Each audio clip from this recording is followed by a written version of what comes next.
سچا دوست ہوتا ہے اس کو چاہے موت کے حوالے اتار دیا جائے، موت کے گھاٹ اتار دیا جائے، مگر دوست کا ساتھ نہیں چھوڑتا ہے۔ پھر بھی دنیا کی دوستی کا کوئی بھروسہ نہیں ہے، دنیا کا دوست چند پیسوں میں بدل جاتا ہے، دنیا کا دوست چند حسن کی وجہ سے بدل جاتا ہے، مگر آؤ جسے اللہ اپنا دوست بناتا ہے نہ کبھی دوست بدلتا ہے نہ کبھی محبوب بدلا کرتا ہے، ان کی دوستی لاجواب ہوتی ہے اور ہمارے تمہارے جیسی دوستی نہیں ہے۔ علی کے مرتضیٰ فرماتے ہیں، علی کے مرتضیٰ فاتح خیبر کا اعلان ہے، آپ فرماتے ہیں اے لوگوں دوست وہ نہیں ہوتا، دوست وہ نہیں ہوتا جس کے کندھے میں ہاتھ رکھ کر کہا جائے چل اور وہ پوچھے کہاں جانا ہے، اگر اتنا پوچھ لے اسی دن دوستی ختم کر دو، اس لیے وہ دوست نہیں ہوتا ہے بلکہ غدار ہوا کرتا ہے۔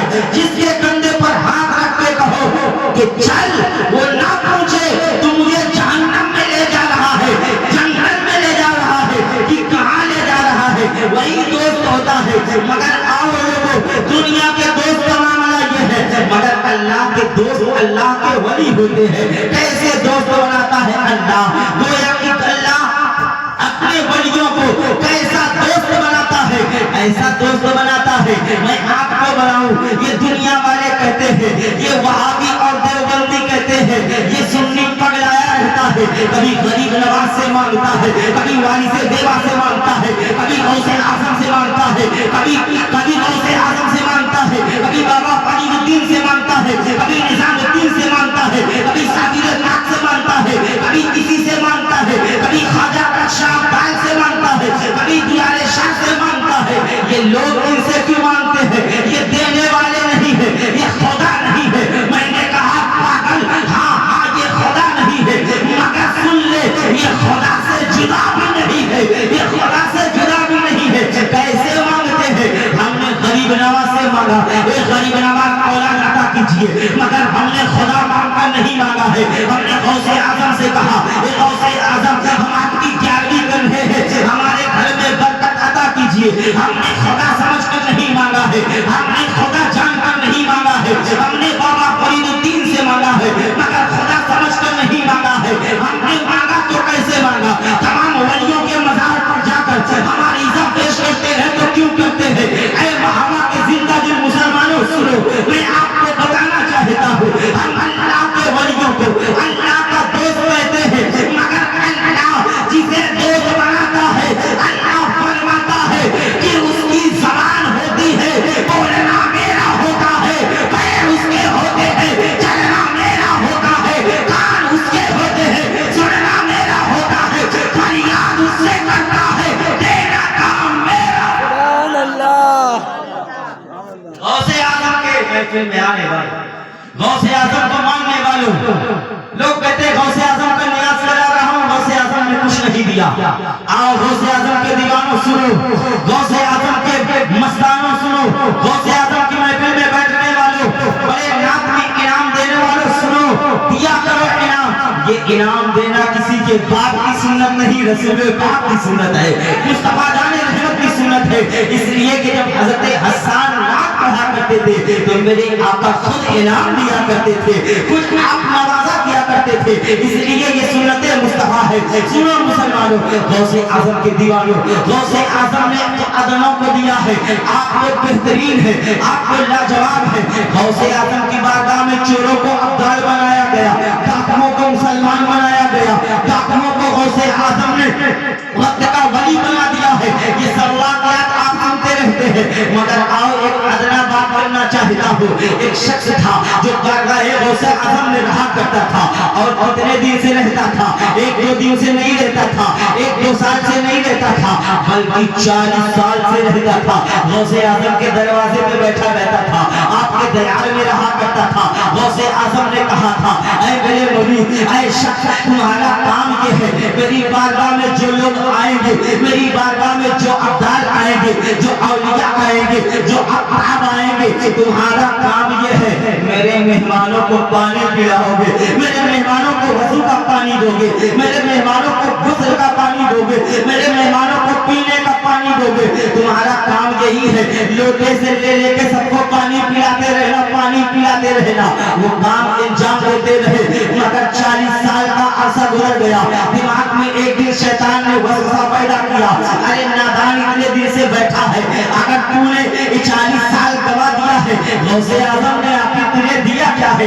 غوث اعظم کے در سے ملا کیا ہے؟ اے مسلمانوں سنو، غوث اعظم کے دیوانوں سنو، اس شخص دل میں خیال آتا ہے اب میں بھی یہ در چھوڑ کر جاؤں گا، کہیں میں بھی شہر تقریر کروں گا۔ ایک دن کیا دیکھتا ہے، دو شخص آتے ہیں بارگاہ غوث اعظم میں۔ جب وہ آئے آپ نے دامن کو تھام لیا ہے، اور دامن کو تھامنے کے بعد کہا حضور آپ کہاں رہتے ہیں؟ کہا ہم تو سفر میں رہتے ہیں، ہم خبر کرنے والے لوگ ہیں۔ کہا حضور غوث پاک سے نہ بتائیے گا، میرے پیر و مرشد سے نہ بتائیے گا، میں بھی آپ کے ساتھ جانا چاہتا ہوں، میں بھی سفر کرنا چاہتا ہوں، دنیا کو دیکھنا چاہتا ہوں، دنیا کو سمجھنا چاہتا ہوں۔ اللہ اکبر کبیرہ۔ ان دونوں نے کہا ٹھیک ہے، جب واپس میں آئیں گے تمہیں ساتھ لے لیں گے۔ غوث پاک کی بارگاہ میں جاتے ہیں، تمام اپنی باتیں کرنے کے بعد جب واپس نکلے ہیں دامن کو پکڑا ہے، کہا حضور میں بھی چلوں گا۔ آپ نے کہا ٹھیک ہے چلو، ہم مگر کھاتے پیتے نہیں ہے، چلو۔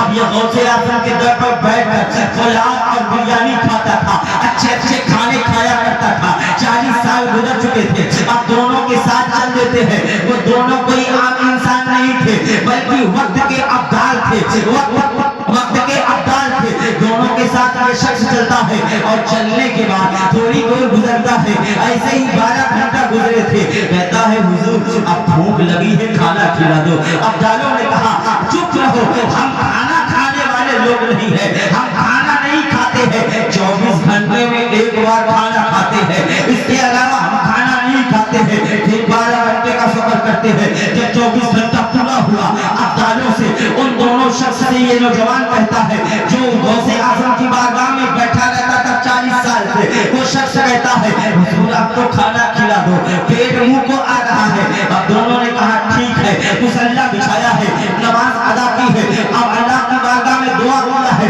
ایک ایک پیالہ اور ایک ایک روٹی تینوں کے لیے اترتی ہے، تینوں بیٹھ کر کھا لیتے ہیں اور پھر سفر شروع کر دیتے ہیں۔ سفر کرنے کے بعد اگلا 24 گھنٹہ گزرتا ہے، پھر یہ کہتا ہے حضور بھوک لگی ہے، کھانا کھلائیے۔ اب تو غوث اعظم کے در پہ کھا کھا کے پیٹ بھر رہا تھا، مگر ابدالوں کا معاملہ الگ تھا۔ دونوں نے کہا ٹھیک ہے، دوسرے نے مصلی بچھایا اور دعا کیا، کھانا اسی طریقے سے ایک ایک پیالہ اور ایک ایک روٹی نازل ہوتی ہے، دونوں نے مل کر کھانا کھا لیا۔ اب اگلا 24 گھنٹہ گزرتا ہے مسلمانوں، جب اگلا 24 گھنٹہ گزرا ہے تو دونوں ابدال کے پاس یہ پھر پہنچتا ہے اور کہتا ہے حضور پھر بھوک لگی ہے، کھانا کھلائیے۔ آپ فرماتے ہیں اب دونوں کا کام ہو چکا ہے، اب نمبر تمہارا ہے، تم دعا کرو گے کھانا منگاؤ گے، تم دعا کر کے کھانا منگاؤ۔ وہ کہنے لگا حضور میں تو پڑھا لکھا نہیں ہوں، میں تو جاہل ہوں، مجھے کچھ آتا جاتا نہیں ہے، میں دعا مانگنے کا طریقہ بھی نہیں جانتا ہوں، میں کیسے کھانا منگا سکتا ہوں؟ تو دونوں نے کہا منگانا ہو تو منگاؤ ورنہ بھوکے مرو، ہم سے مطلب نہیں ہے، مرتا کرتا نہ کیا کرتا۔ اب ویسے وضو کیا ہے، مصلی بچھایا ہے، رب کی بارگاہ میں نماز ادا کیا ہے، نماز ادا کرنے کے بعد ذرا ذہن کو حاضر رکھنا، ایک قاضی بھائی نے آج گیارہویں شریف کا لنگر کھلایا ہے۔